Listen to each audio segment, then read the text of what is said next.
Today at the National Press Club, EY Chief Economist Cherelle Murphy, University of Canberra's Associate Professor in Economics Leonora Risse, and AMP Chief Economist Diana Mousina. The trio will discuss Australia's economic outlook for the Women in Economics Network pre-budget address.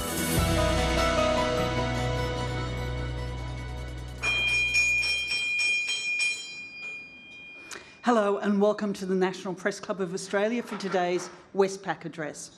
My name is Julie Hare. I'm the Education Editor at the Australian Financial Review and a Director here at the club. Today we have three formidable women.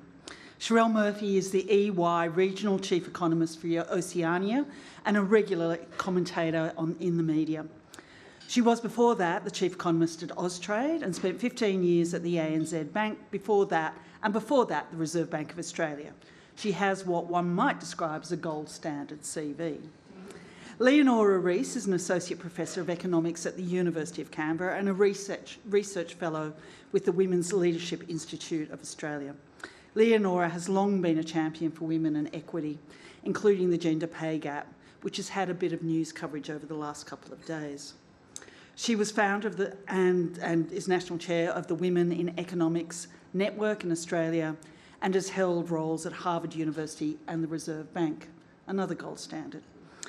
Diana Mousina is the Deputy Chief Economist with AMP, where she has been since 2016 and before that worked for the Commonwealth Bank for 4 years.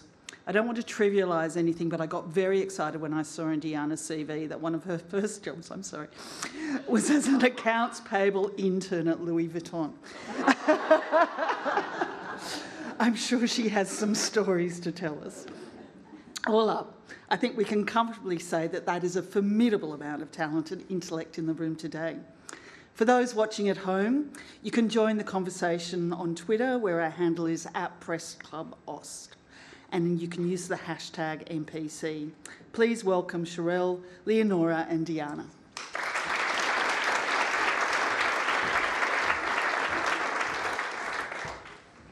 Good afternoon. Thank you so much to the Press Club for hosting the Women in Economics Network. Economists love to talk about uncertainty, and being a macroeconomist, it can be quite easy to be pessimistic about the economic and investment outlook for this year. So, first let's run through the worry list. We know that tariffs are headed higher around the world, with the epicentre of those increases in the United States. While we don't know exactly to what extent tariffs will increase and which specific goods will be affected, what we do know is that the average US tariff rate is going to rise to its highest level in decades. Higher tariffs increase the cost of trade and threaten the flow of goods exports. Now that's bad news for trade-exposed economies like Australia. It also means higher consumer inflation, as we know that tariffs, whilst initially borne by the importers, eventually do get passed down the supply chain to consumers. It's hard to know whether the increase to inflation from tariffs is going to be temporary or permanent. But either way, it could see central banks ease up on the pace of cutting interest rates, a path that many central banks have been on since the second half of last year around the world, in a step to normalise monetary policy. Inflation has eased from its post-pandemic highs significantly, but it's hardly time to pop the champagne and declare victory. Core inflation remains sticky at around 3% or just under in many major economies, and that's above where central banks would like it to be. It's particularly sticky in the services sector, and this could derail central bank interest rate cuts again and keep pressure on consumer purchasing power as high inflation affects everyone. The geopolitical environment just continues to get messier, and it's hard to see it improving significantly as we move from a unipolar to a multipolar world. Domestically, we have our own geopolitical issues with an election coming up, and if the polls are to be believed, then it is likely that we are going to see a minority government. A minority government has typically been negative for business confidence and investment intentions. Equity investors have enjoyed very strong gains in recent years, surpassing most analyst expectations. That's provided a big boost to household wealth through the superannuation channel. But given these strong returns, share market valuations now do look quite stretched in many parts of the market, especially for US shares. the concentration of tech stocks, and the increasing threat to AI darlings like Nvidia from new competitors, as we saw recently with the announcement of the DeepSeek chatbot, means that returns for AI stocks are likely to be more limited this year.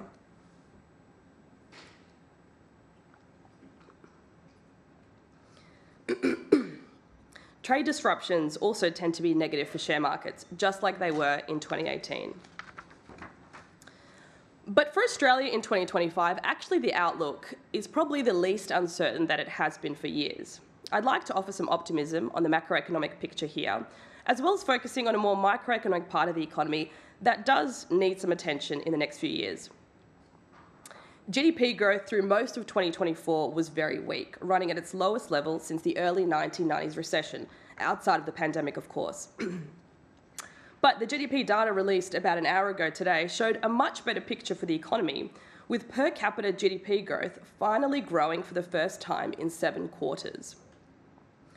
The stronger economic backdrop is, of course, great news for the government budget too, and that's very much needed because the budget predictions show the deficits blowing out again in the future.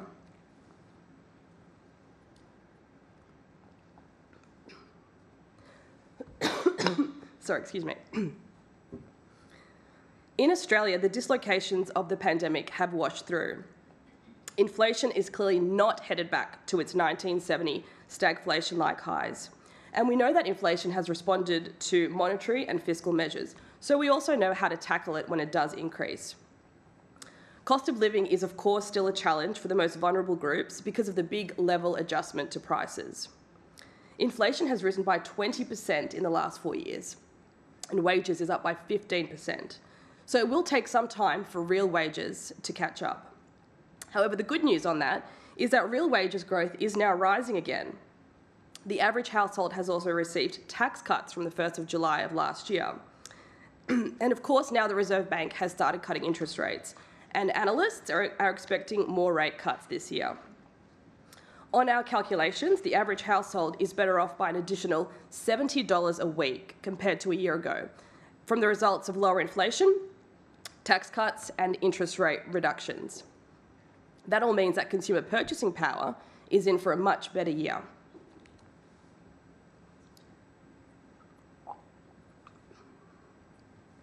The asset side of households also looks better. Household wealth has surged in recent years, driven by continued gains in home prices and a rise in superannuation assets from good returns. The voice is not holding up today. Although this is skewed because household wealth gains have been concentrated in older households, particularly retirees who have benefited from elevated interest rates and the high savings rates associated with those. This inequality between households is also evident in generational angst. Now, while the macro environment that I've painted certainly does look better in 2025, for households, a more microeconomic issue that does need some attention this year is that in Australia we have a problem with a decline in financial literacy standards. And this is occurring despite Australia being one of the richest countries around the world. Our GDP per capita is at around $64,715 US, trailing the US, but above Canada, New Zealand, the UK, the Euro area, and 1.4 times the OECD average. A survey that's run by Household Income Labour Dynamics Australia, otherwise known as HILDA in 2020, surveys about 17,000 households. In the survey in 2020, it asked a special question about financial literacy. The questions were around interest, inflation, portfolio diversification, and risk and return. The survey saw a fall in the average scores of financial literacy across both ages and genders, for all ages and genders, compared to the test from 4 years prior. This HILDA study, along with others, also showed again that female financial literacy lags behind males.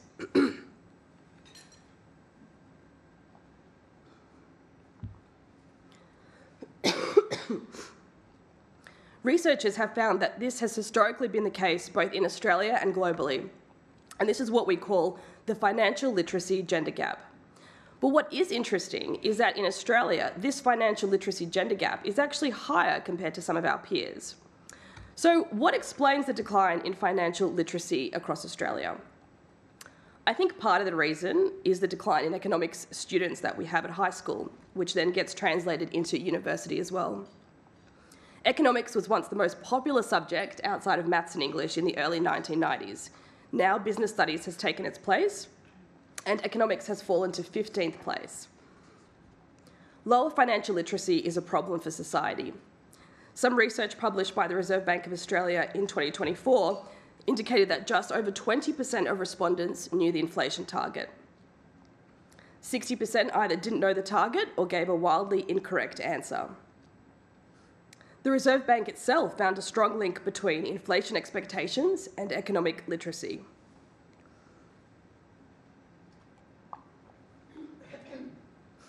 Lower levels of financial literacy could mean that monetary and fiscal policy becomes less effective because it's less understood, especially down the track when we have to embark on tougher policy decisions like tax reform. The gender financial literacy gap is also a worry, as it could exacerbate the gender pay gap and superannuation balances. So, what can be done? Well, basic financial literacy lessons need to happen from a young age. Schools and families need to expose children to understanding the basics of investing and the implications that this has on long-term returns through the impacts of compound interest. Economics needs to be offered at all high schools as a high school certificate subject, and not just particularly at non-government schools or in the central capital cities, which we're currently seeing. And students need to be taught about the many multiple career pathways that you can have with an economics degree. Given the financial literacy gender gap, there is also a clear need to focus some of these literacy programs particularly on women. Helping Australians to better understand their finances and the domestic and economic situation around them is key to unlocking long-term gains in household wealth, financial empowerment, and effective monetary and fiscal policy. Thank you for your attention, and we look forward to your questions.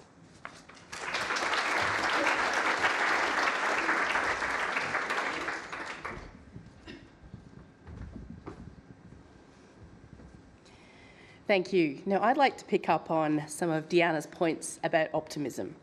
I see it all the time in the boardrooms of Australia. Despite the challenges in 2025, many entrepreneurs refuse to get distracted by these obstacles. To them, the goal is firmly in sight. They duck and they weave, and they constantly reposition for success. They're the Canvas and the Chemist Warehouses and the Mecca brands. To them, volatile input prices, rising competition and trade barriers are mere tripping hazards. These entrepreneurs really do push the productivity frontier outwards, and we really must encourage businesses like these and embrace the animal spirits of their founders and give them the best base from which to succeed. And today, I want to talk about the government's role in that, and specifically the tax system in increasing Australia's competitiveness. I also want to talk about the urgency of this task. As Deanna noted, the economy is in pretty good shape. The labour market is providing jobs to most people who want one. Inflation is coming under control.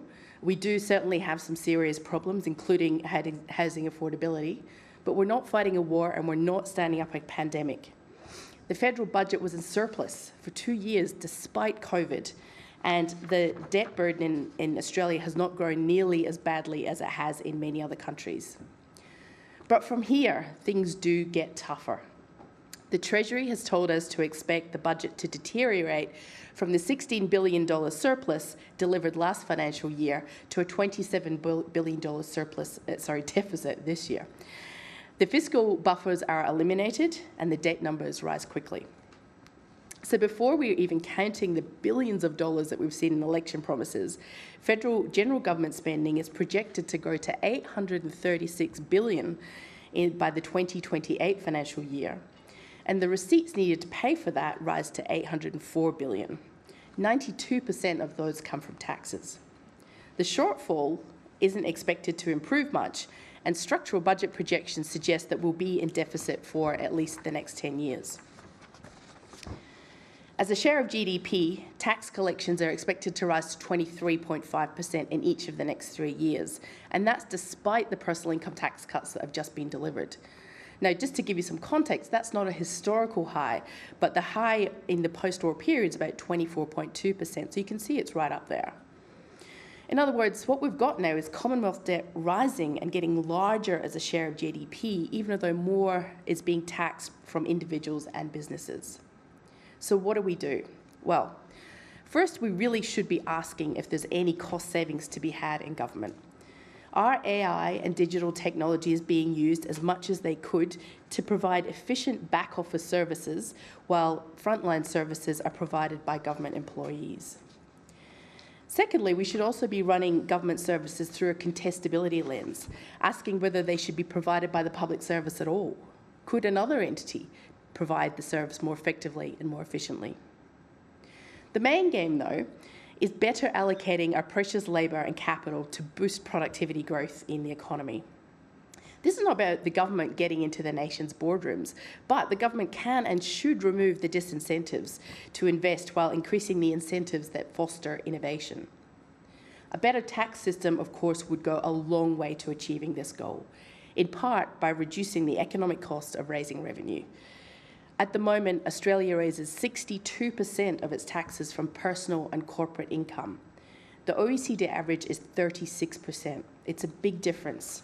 Inherent in our systems are disincentives to earn income. It's the exact opposite of where we should be.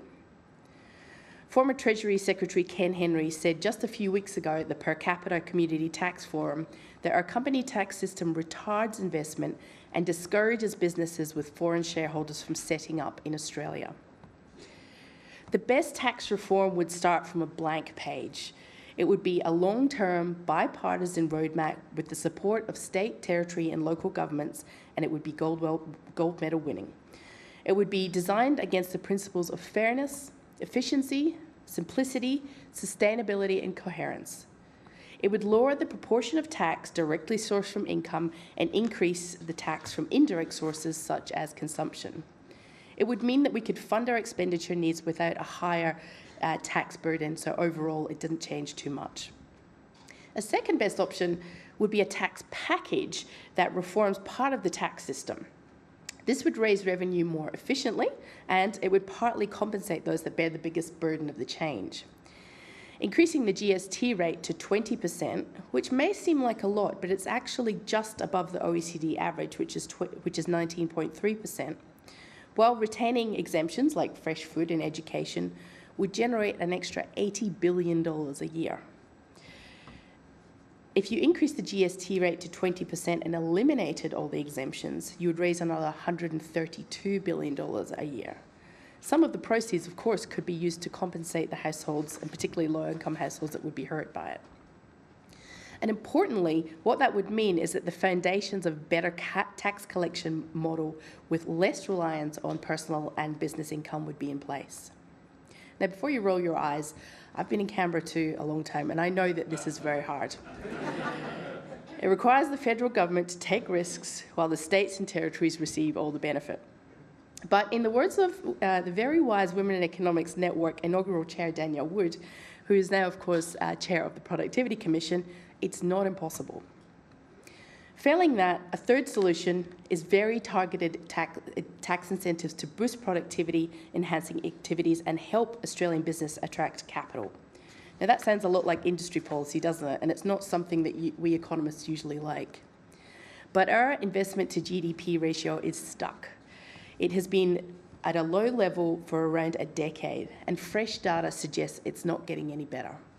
Last week's numbers showed that private capex intentions for the 25-26 year were up just 1.8% on the first estimate of 24-25. Now, that could reflect a decline in construction inflation, but it's also likely to reflect a subdued appetite for investment. Internationally, lower company taxes are being used as an incentive to attract commerce for many different reasons. President Trump says that he intends to implement a concessional corporate tax rate of 15% for all US companies that make products in the US. Singapore has targeted incentives to encourage companies to set up or expand their international or regional headquarter activities in Singapore by offering concessional tax rates of 5, 10 or 15% on qualifying income. China also offers concessional tax rates, 15% for new high-tech businesses and 10% for some designated key software and integrated circuits design businesses. In Australia, over the last 5 to 10 years, a series of well-intentioned tax integrity measures have actually broadened the corporate tax rate base. Australia's regime ranks very poorly for the high burden that it imposes on companies. The goalposts have shifted, and the sad part is we're not even running towards them. If we want productivity to drive economic growth, while geopolitical divisions, climate change, and ageing demographics are going to slow it down, then policy must shift. So what would our third best option look like? Well, it would offer tax incentives for particular sectors, industries or regions to achieve policy goals. Given Australia is a net importer of technology, Australia should implement targeted tax incentives that encourage firms that are investing in new technologies. Investment allowances, such as the extra 20% depreciation deduction and full expensing, and enhanced research and development tax incentives would encourage incremental business investment.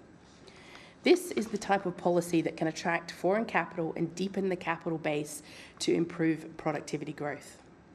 Now, capital deepening allows Australian workers to basically be more productive, and it's really important for our standard of living. Had it not been for the capital deepening that's occurred over the last 10 years, or the 10 years to 23-24, GDP would have been lower by about $70 billion a year by our calculations. That's equivalent to everything we spend on recreation services every year. So think tickets to the movies, concerts, sporting events, dare I say it, Taylor Swift, all the fun stuff. We would not have been able to do had it not been for capital deepening. If you don't take anything away today, take that away. The Productivity Commission pointed out recently that only about 1 to 2% of Australian firms innovate in ways that are new to the world. With the right settings, I think that proportion could be higher. It needs to be. While our Treasurer is rightly trying to talk down the US administration from slugging tariffs on Australia, we need our companies at home to be doing their best work. We need to be giving ourselves the best chance to survive a trade war that will hurt our largest export partners and damage many of our other international customers. In 2025, the reform process must, at the very least, begin. In the US, major policy changes happen overnight. Whoever takes government in the next few weeks has to move forward on tax reform with urgency, and the opposition parties, state and territory governments, and the business community need to work together to get difficult changes across the line. We don't have time for domestic politics to get in the way, or federation flaws, or rent seekers. We're all in this together. Thank you.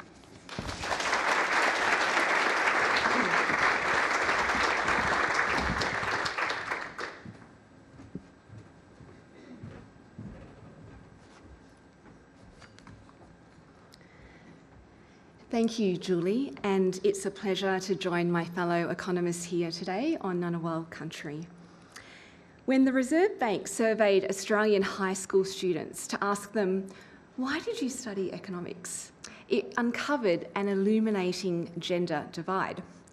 Among the female students, the most common reason for choosing economics was to solve problems. Anyone want to guess what was the most common reason motivating the male students? Money. The share market. Now, we don't want to generalise, but that's what the research said. Today you have not just one, but 3 female economists, and true to the research findings, we are here motivated to use our economic tools to help solve society's problems. Economics as a field of study is burdened by a cumbersome definition. The textbooks like to describe economics as the study of the allocation of limited resources to unlimited wants. Technically accurate, but hardly inspiring. Economics at its heart is about decision-making. What students learn in my classes, at least, is that economics is the study of how governments and businesses and everyday people make decisions to optimise well-being. As economists, we can offer you our analysis of the facts and the figures and the evidence to better equip policymakers in their decisions on policy settings, to better equip business owners and everyday consumers navigate spending and investment choices, and to empower voters to untangle economics from politics when casting your decisions at the voting booth. Now, Diana has canvassed the outlook for the Australian economy in a choppy sea of uncertainty, but also the reasons to be hopeful. And Cherelle has highlighted the fiscal strains on the budget and the need to focus on how to power up productivity. Unless we expand our shrinking revenue side of the budget ledger, we will face tougher trade-offs as to which expenditure obligations and aspirations we can fulfil and which ones get pushed aside. And that's why economists almost universally stress the need to expand our tax base and to turbocharge productivity. Now, in navigating our economics policies, gender equality is one of the aspirations that can't be pushed aside. When it comes to women's economic equality, have we been making progress? Let's look at the data. Women's labour force participation rate has been soaring to new highs, reaching 63.5% in January this year. It was actually women who drove the overall record jump in the overall participation rate to 67.3%, as men's actually ticked downwards. It's an example of the need to apply a gender lens to spot these types of differences. Now, higher cost of living is a factor, with more women stepping into paid work out of financial necessity, but there are other dynamics at play.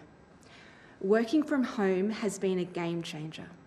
Pre-pandemic, a quarter of Australians worked at least partly from home, mostly managers and mostly men. Now, over a third of us are working at least partly from home, and the gender pattern has flipped. In female-concentrated areas like clerical and administration work, working from home has more than doubled, from just under 20% to more than 40%. And working from home is a likely contributor to our historically low unemployment rate. Key to bringing down unemployment is better job matching, and the flexibility offered by remote and hybrid work means that geographical distance and the cost of commuting pose less of a barrier to job matching, especially for those with caring responsibilities, predominantly women. And the increased share of men working from home also fuels gender equality. More chance for men to participate in caregiving and household work and family life means more chance for women to participate in paid work. For those pushing for a full return to office mandate, here's what the economic evidence says. The best productivity gains come from hybrid arrangements, leveraging the best of both worlds. Now, the pay gap has tumbled year by year. Australia's gender pay gap in earnings is now at 11.9%. Compare that to 13.8% 3 years back. And hot off the press yesterday, the company pay gap data revealed that 3/4 of companies have a gender pay gap advantaging men. 1/4 of those have a gap exceeding 20%. But most companies, 56%, have narrowed their gender pay gap in the last year under the shiny bright spotlight of these new pay gap transparency laws. And a combination of policy factors, including expansions to paid parental leave and more affordable childcare, are contributing to progress in these gender equality metrics. But in assessing progress and designing policy, we need to think even more deeply about what economic equality and women's economic empowerment actually mean. Economic equality is about more than having a job and earning an income and having a bank account. Do you remember the definition that I shared with you at the start? Economics is about decision making. Therefore, women's economic empowerment is about women being on equal footing with men in decision making, deciding which issues get priority, deciding which funding should be allocated, where funding should be allocated, and ensuring that women's experiences and expertise are part of decision-making processes. So what does that look like in economic policy making? So gender balance in leadership appointments is one clear metric. When we created the Women in Economics Network 7 years ago, the dominance of men in economic leadership roles was stark. In the past 3 years, we've seen the first women appointed to lead key economic institutions in Australia, among them the RBA Governor, Michelle Bullock, and the Productivity Commission Chair, Danielle Wood. And female economists have been appointed to key roles in economic inquiries, among them Professor Renee Fry-McKibben and Professor Carolyn Wilkins on the Reserve Bank Review Panel, and Dr Angela Jackson as a COVID Inquiry Commissioner, who has just been announced as Australia's new Social Policy Productivity Commissioner. Dr Alex Heath oversaw the Treasury's Employment White Paper, and the new RBA board appointments, including Professor Fry-McKibben, will see both the Monetary Policy Board and the Governance Board be comprised of a majority of women. And there are many other esteemed female economists serving in pivotal public sector roles. Alongside these leadership appointments, women's representation in economic decision-making also requires mechanisms to instil a gender lens into policy-making processes. So what do we mean by this? The first is embedding a gender lens into budget making. The government has done this by bringing back gender-responsive budgeting, setting up mechanisms to ensure that new policy proposals are assessed for their potential unintentional impacts on gender equality, even the ones that sound like they have nothing to do with women or gender equality. For instance, the initial design of the Stage 3 tax cuts was found to disproportionately benefit men, and the new Commonwealth prac placements now support students in teaching, nursing, midwifery and social work, predominantly female occupations, in the same way that male-dominated vocational trades have long been paid during their apprenticeships. Gender budgeting spotlights these gender disparities. A second way to embed a gender lens into our policy-making architecture is in the way we collect economic data. All that time that you spend on unpaid cleaning and cooking and caring is not counted in the official statistics. The reinstated time use survey by the ABS now recognises these essential components in our economy, and a gender lens makes this contribution, again predominantly undertaken by women, visible and valued. A third way to imbue a gender lens into economic decision-making is through changes in our legislative and regulatory architecture. Making gender equity an explicit object of the Fair Work Act has now made it possible to address the historic gender undervaluation of female-concentrated occupations, including aged care and early childcare and education workers. Reforms empowering the Workplace Gender Equality Act to publish company-level gender pay gaps is propelling employers to take action, and the Respect at Work reforms now place the onus on employers to take a proactive duty of care to prevent sexual harassment in the workplace. And a final example to share with you of infusing a gender lens into policy-making processes is by creating opportunities for women's lived experiences to directly inform policy design. Senate inquiries into work and care, paid parental leave and the impact of menopause on women's workforce participation opened the window for women's experiences to be heard, respected and valued. And this mechanism is especially important for women with less access to power: single mothers, First Nations women, low-skilled migrant women, older women who have dedicated their lives to caring for others and now face financial hardship, poverty or homelessness in older age. Ensuring that decision-making processes incorporate the voices of those without power is at the heart of what we call an intersectional gender lens. Now, embedding a gender lens into these policy-making processes, and not just the policy announcements, is what sets apart quick wins from genuine progress. and realising that actually women are well and truly participating in the economy. It's just that this contribution hasn't been fully recognised and hasn't been fully valued. Now, in our pursuit of women's economic empowerment and equality, we face a deeper undercurrent of resistance, resentment, and backlash that risks towing us the other way. We can't all assume that women's economic progress is viewed as a positive by everyone. 1 in 12 people in Australia believe it is not good for a relationship if a woman earns more than the man. Women who begin to out-earn their male partner face a 20% heightened risk of emotional abuse and a 33% higher risk of partner violence. And 1 in every 6 men in Australia believe that men make better political leaders than women. If we want to pursue women's empowerment, including equalising women's role in decision-making, we need to nurture a society that isn't threatened by women being empowered.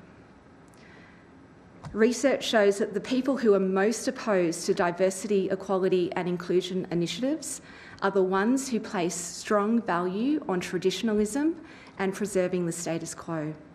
They can see equality policies as a threat to their opportunities to succeed, and in the case of men, potentially a threat to their opportunity to fulfil the role of the breadwinner, the provider, the decision maker, the roles that society expects of them, that many families and cultures expect of men.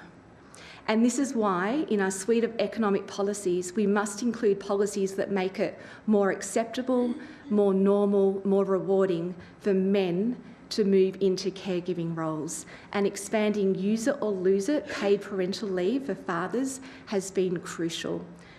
And that's a great example of policymakers listening to the research and the evidence base that us economists can offer you. To the students listening in, males, females, all genders, we hope you'll discover how economics empowers you with knowledge to not simply make sense of the world, but to make a difference to it, to be part of that community who are helping to solve society's problems. And to the National Press Club, thank you for having us and for ensuring that alongside men's, women's voices continue to be part of our country's economic debates and discussions and decisions. Thank you.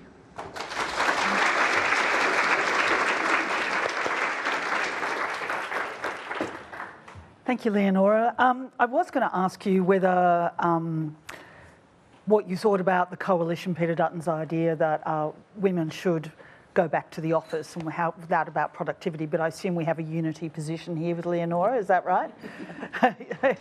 Okay. Yeah. So what I would like, we have got young people in the room today, and I'd like to talk about their future prospects in the economy. So we have this mass movement of intergenerational wealth transfer to younger generations that's basically based on property at the moment. It's the transfer of property. At the same time, we've heard Ken Henry speaking very passionately recently about the tax burden on young people and just how difficult it is for young people to get ahead in the current economic circumstances. Could you just kind of, each of you just quickly kind of talk me through what you think government should be thinking about to improve things for young people at the moment? Maybe start with you, Diana. Well, it looks like clearly housing will be more of an issue heading into the election. I think that we will get some more announcements about that. I mean, we sort of had a few tidbits, super for housing, for example, from the coalition. I guess if I can offer some optimism for young people,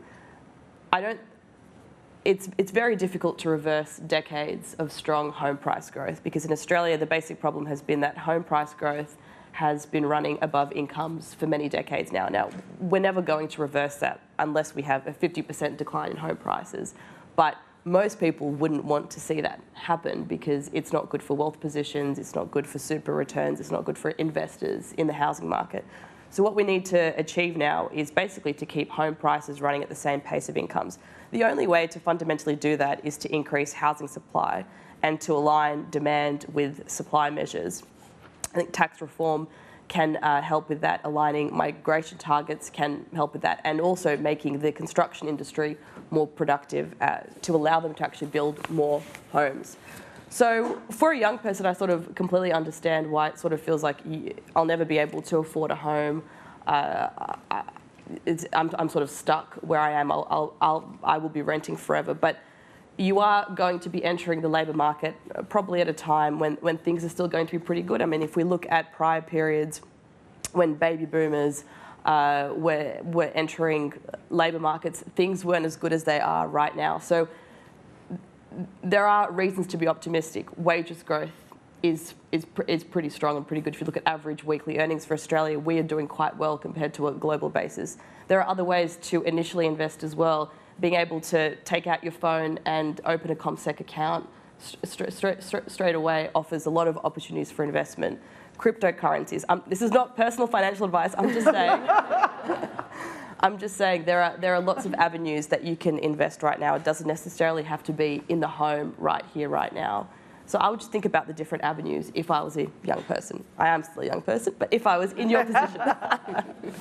Cherelle. I was going to say you mean a Westpac account, not a CommSec. Of course, Westpac. It was the first thing that came to mind. Sorry, Westpac. No, I think that my biggest hope here is for reform of the tax system. So going back to the comments I made in my speech, as Ken Henry so eloquently put a couple of weeks ago, it's really an intergenerational tragedy what we're doing through the tax system at the moment. And the simplest explanation of that is that average tax rates are going up. And so that means that if you're in the workforce, you're being hurt. If you're retired, you're not being as hurt so much. So, and with young people kind of going into the workforce and facing, a long period of time there, that's where the pain point is.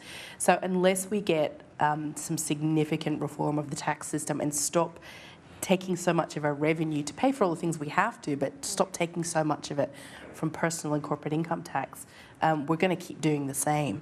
So it absolutely has to change. There's very few economists that you will ask that sort of say that our tax system is right and up to date. It's not. And so we should all be vocal in this. And I'll also just add that in the change, some people will get hurt, but we have to sort of stop pretending that everyone's going to win out of every decision and collectively come together to get the best outcome for the country. I'll just make the point before we go to Leonora that it's interesting that it's Allegra Spender whose name seems to be most associated with tax reform. There seems very little appetite from the major governments. I don't know whether this is a statement or a question, but I'm just making the point. Leonora, please. I would add tax reform. If you haven't got enough reasons for tax reform already, another one is intergenerational fairness and thinking about the future generations. And Allegra Spender does bring an economics perspective to her proposals for tax reform as well. I think too, when we're thinking about young people and intergenerational dynamics, this is where consideration of a wealth tax is important because wealth begets wealth, and so if you don't have that starting point, it can certainly be a point of financial and economic disadvantage. And I think if we're talking about future generations, we have to acknowledge the imperative to focus on climate change policies even more so. I know there'll be people here who are on cyclone watch right now, looking at southeast Queensland where a cyclone's about to cross a coast, first time in many generations. And so the concerns, I talked about economists being here to help solve problems, and so our starting point is what are those challenges and what are those problems, and for young people, for so many, it is this uncertainty about a future and the state of our climate and our environment, and so that is at its heart and soul an economics issue as well. Okay, thank you. Our first question is from Melinda Code from the Mandarin. Hello, Melissa Code from the Mandarin. Thanks for your talk. I'd like to pick up on a point that Cherelle referenced in her speech. She talked about needing to re-examine through a contestability lens where we spend our public money and on what services. If I can, I'd just like to quote from PMC head Glenn Davis in a speech last year who said, The belief that government is always wasteful was at the heart of public choice economics that urged and achieved a shift to contracting during the 1990s and 2000s. Several decades on, research shows that service delivery through private providers does not produce a consistently more effective model. And then he went on to say, it really depends, you have to look at the type of service and so on. So, Cherelle, which services do you think we should reconsider, and how do you think we should approach that in a way that's rational and reasonable and steady? Well, first of all, I point out that obviously there has been mixed responses or mixed experiences here. I think there would be, there would be areas where it has been more effective. We look at employment services, I guess. That's something that was changed and it's largely done by the private sector under very close supervision of the public sector, I'll say. It's not like they're just kind of running away and doing their own thing. I think there has been some good examples where it's worked. Now, this is where it gets tricky for me because I don't sit inside government with the data to be able to make these comparisons. But, the economy's constantly changing. The needs of the public service are changing as well. There's probably many areas where we could be thinking about this in future. But look, without the data, I don't want to be the one saying we must do it this way or that way. So I'm sorry to slightly evade your question there, Melissa, but I think the question is still worth asking. If politicians were to listen to your speech, as I'm sure you hope they will, what are you hoping they will glean or take from in their approach with that advice then? Well, I think that what they absolutely need to be doing is thinking about the cost base because it is, when we look forward, it is not sustainable, and particularly compared to the revenue base. Now, obviously, both matter. So in the sense that where there can be efficiencies, there needs to be efficiencies. There can't be any sort of slackness or laziness about this. And we also have some great new technologies to help with this types of service as well. So the fact that we can bring AI in to do a lot of the manual tasks that previously we had to have government, very educated and talented government employees doing, means that they are then freed up to do other things. So you're kind of implying the how we do public administration rather than the what services? The how we do public administration? Rather than which services? Yeah. Sorry, I don't quite understand your question. Well, if the question is, can we do without health or education versus how we administer those services? Well, I mean, again, we just have to be rethinking all the time how we do them best. I think where we need to be using government employees needs to be in the front line. It needs to be where where it is important to have that human contact. One example that I was thinking about recently was in housing construction and the approvals process for housing construction. So, for example, you could potentially be running that through a much faster process so that the delay between approvals and applications is much shorter. That gets to some of the real core problems with the housing issues because obviously the supply side of that is very important. So, again, we do have better ways of doing these things. I would just like to make sure, or encourage governments, encourage politicians to make sure that they're using the best technology and, the best advice also. That is not a plug for EY, although it could be read as one, to get to that end point. Thanks. Next question, Gemma Daly. Hi, ladies. Thank you very much for your speeches. Just wanted to take a couple of points out of the GDP numbers today. The private business sector conditions are still incredibly weak. So I wanted to know your thoughts of how to turn that around. Secondly, productivity is worst level in 5 years. So one of the things with productivity is I think that people hear the word and their eyes glaze over. So from each of you, one really great example of productivity.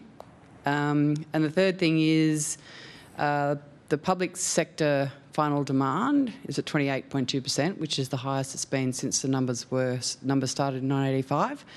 So what are your views on this growing public sector demand in the economy and employment, and how that reflects on what's happening to the private sector?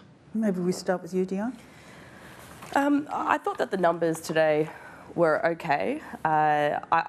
We were surprised to the upside in the last few days when the partials came out that actually the GDP numbers are showing a slow improvement, basically, in very weak growth outcomes from late last year.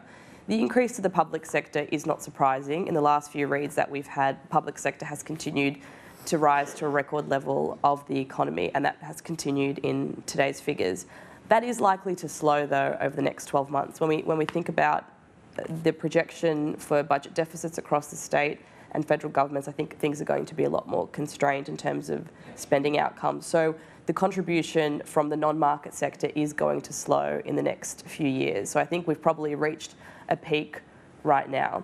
I guess the issue with having such a large public sector growing to a record high of the economy does mean that the private sector can be crowded out, basically, that there's not enough space for the private sector to innovate, that resources are constrained as well, and we can still see that in the labour market because we know that resources have gone to the non-market sector. Now, again, that's not necessarily a bad thing.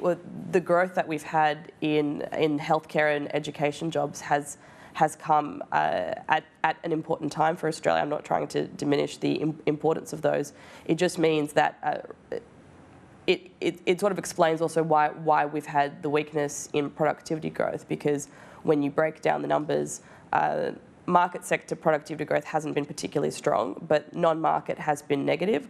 Part of that is to do with the measurement issue, though, as well. We're not measuring productivity growth in those areas well. And mining has had negative productivity growth as well. I think we are going to see better productivity numbers in the next few years because as we see the public sector slow as a share of the economy, I think that naturally the way that we measure productivity, which is not a great measurement of it, I think that part of that will start to fade out. And I do feel like there are reasons to be optimistic on the private side of the economy as well through some of the issues that Cherelle raised. But the weakness in business investment is definitely a problem. And that's a problem for long-term productivity growth as well. What's happened to business investment, though, is it's sort of followed the trend in consumer spending. So finally, we're seeing the consumer start to improve. Through some of the reasons that I outlined in my speech, that the macro environment for the consumer is a lot better. But usually what happens is business investment follows what the consumer does. You see this weakness in the consumer or strength in the consumer, and then business investment tends to follow. We had a bit of a boost in mining investment.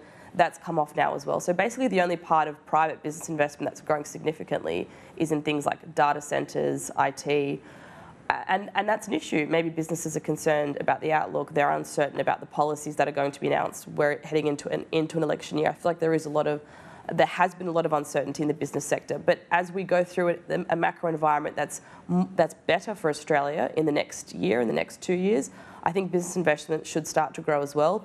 But it will be a slow process. Okay, Leonora? I'll speak to productivity. I think that we've got your GDP experts here. I think we can't talk about assessing productivity without interrogating, are we measuring it correctly? And we know that healthcare and education are taking up a larger and larger share of our total economy at the same time that this measured productivity is declining.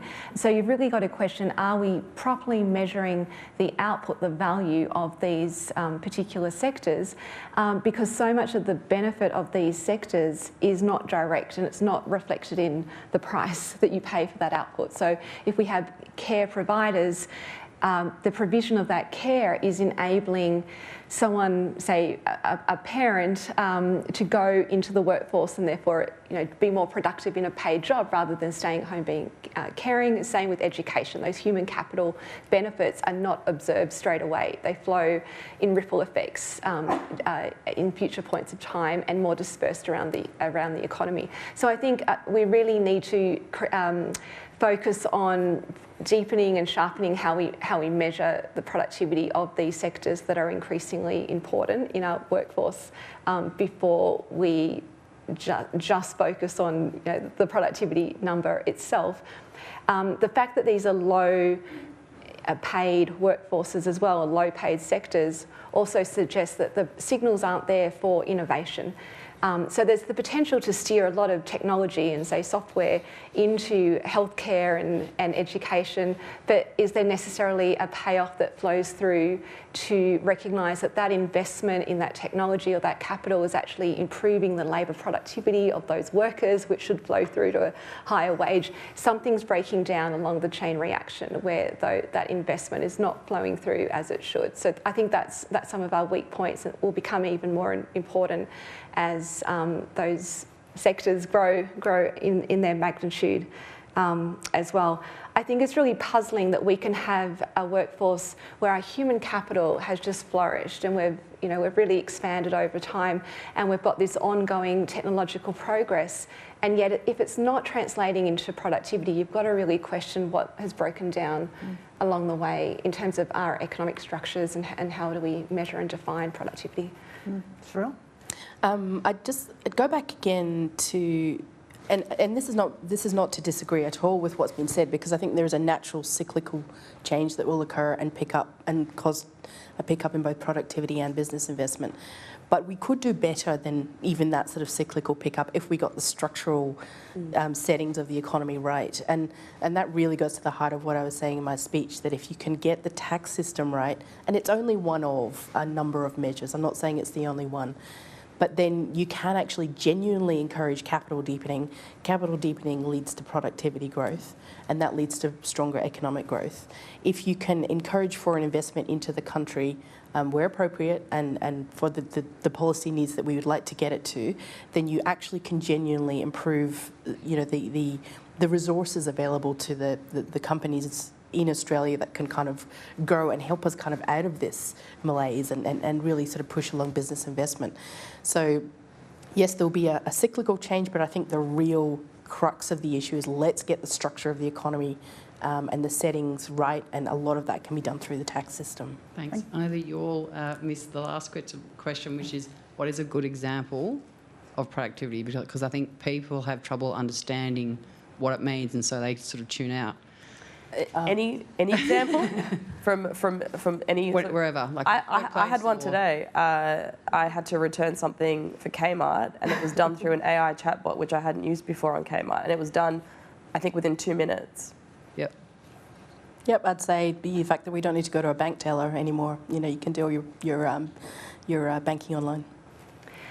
I'll use an example from the care sector. If we can invest in proper technology and software that makes it more efficient and faster for care workers to type in the necessary data, then they're freed up to use their time to provide that human interaction and services that really is what care is about. Thanks. Okay, thank you. Our next question is from Brittany Levison from the Canberra Times. Thank you for your address. I'm Brittany Levinson from the Canberra Times. In response to President Donald Trump's executive orders on diversity inclusion targets, we've already seen global firms who operate in Australia, such as Accenture, roll back some of their gender quotas and their diversity targets.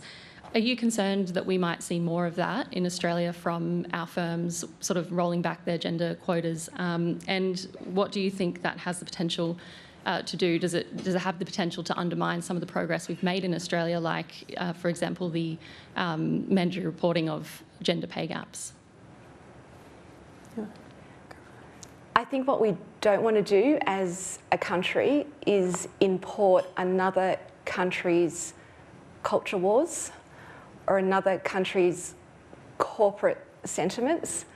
We have our own sense of fairness in Australia. We have our very strong institutional settings that focus on equity and inclusion and gender equality, and they ebb and flow with time, but generally they're pretty strong and they're moving in the right direction. The example you've given are where we do have multinationals, and so those executive orders from another country can have direct or indirect impacts on how companies operate here. There's also such thing as just good workforce practices. So maybe it's not called DEI anymore, but you do it anyway because it's backed up by good evidence and workforce practices, and you care about the well-being and inclusion of your staff and the people you have responsibility for. We don't know for sure how it's going to transpire. There will be some companies that are destabilised by this, and I know there's a lot of uncertainty in funding being pulled from good programs. I would say keep focusing on what the evidence and the evaluations say about the importance of these types of initiatives and how it does flow through to inclusion and retention and high quality output and well-being and holding on to the staff who you value. But that's not to say that it isn't a rocky and unstable situation. Keep focusing on differentiating between the economics and the politics. Yeah, I think that DEI, unfortunately, is just going to become a bit of a dirty word. And like Leonora said, it will just end up being called something else, and we'll still keep doing those programs. But there will, I think that there will be more examples like the one that you gave here in Australia. But what's different between Australia and the US is that both sides of government here are much more centrist. So, and because we have compulsory voting as well, we sort of force both sides to become more centrist. I guess some may argue that both parties have swung a bit more to the extremes recently, but ultimately in Australia we are more at the centre, which sort of prevents some of these more extreme programs or changes coming through. Yeah, I'd just say I don't know many CEOs who would argue that a less diverse team is a more highly productive and highly performing team. I think that's here to stay because I think, you know, we've kind of been through a change and it's been for the better and it's enhanced performance. Thank you. Thank you. Our next question is Naveen Razik from SBS. G'day, thanks so much for the talks, really engrossing. Diana, I just want to go to your point on financial literacy. I know that you're quite active on social media. You've got a wide audience, particularly on LinkedIn. So what approach do you take when you try and explain complex economic concepts to an audience whose relationship with the economy might just be limited to their payslip or the prices they see on their supermarket receipt?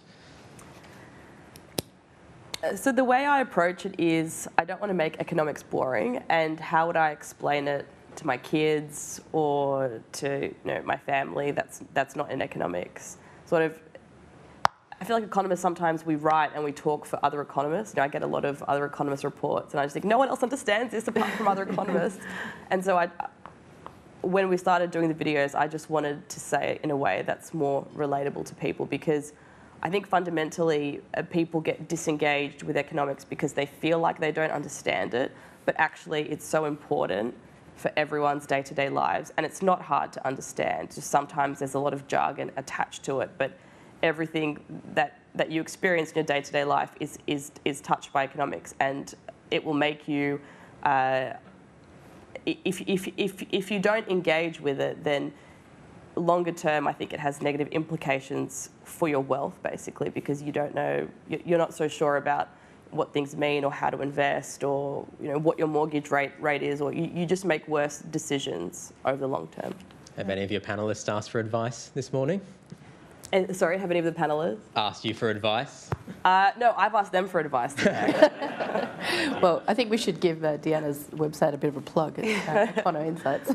Thanks, Cherelle. Just on that, I'm really saddened by the takeover of economics by business studies, both in universities and schools. It's not great for people who think that business studies is going to give them the foundation for understanding the broader economy. But anyway, that's a personal opinion. Nick Stewart. Thanks very much for that. You focus obviously on the gender pay gap, which is still far too large. I'm wondering though, are there, and Leonora, you alluded to this with intersectionality issues, are there other areas that we're not picking up on? For example, should people with disability be far more involved in the workforce? Is there a need to start looking at the role, rather than just simply the divide between female and male money, the key need to improve particular disadvantaged groups like multi-generational unemployed people, white Australians, like new immigrants who are coming in without support for language and other things. Over to you. Well, absolutely, 100%, Nick. I couldn't agree with you more because, again, going back to the point before about adding diversity to a team, it gives good results. It's more representative of a customer's or any company's customers as well. And I think this also goes back to the point about working from home. You know, people who may have the type of disability that stops them travelling, but who can work from home. What is the point of excluding that person who may be an incredibly great contributor just because they cannot physically move to a destination? It's just crazy.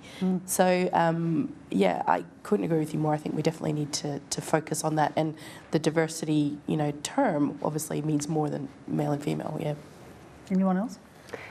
Yes, absolutely. There is research indicating that it's working from home that made a big difference to people who live with a disability.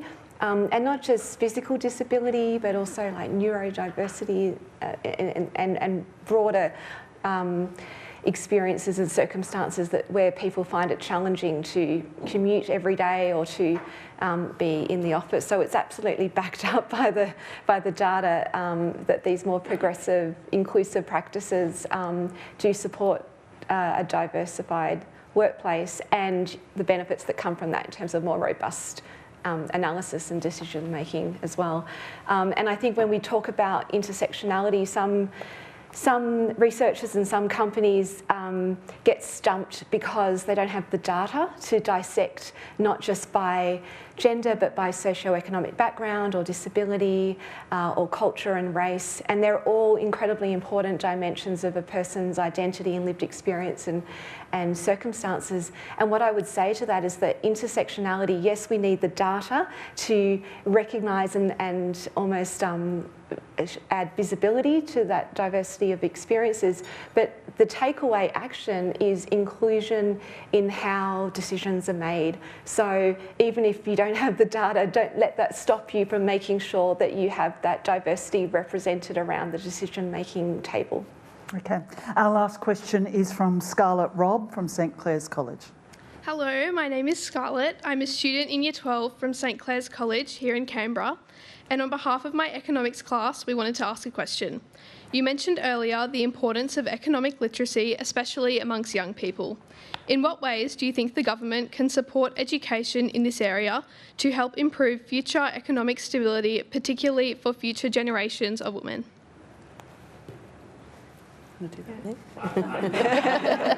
Financial literacy. Well, I think one of the problems is that I've heard from a lot of people that economics is not offered at some schools anymore. That's becoming much more common. I don't really understand the reason for it. Maybe it's a funding thing or the number of students has fallen. So that's something to consider, that it needs to be offered it needs to be on offer. And in particular, when the Reserve Bank looked at the research of it, the majority of the economics student, or the majority of students who were studying economics were either from non-government schools, so private, or they were from central schools. So it needs the diversity of students.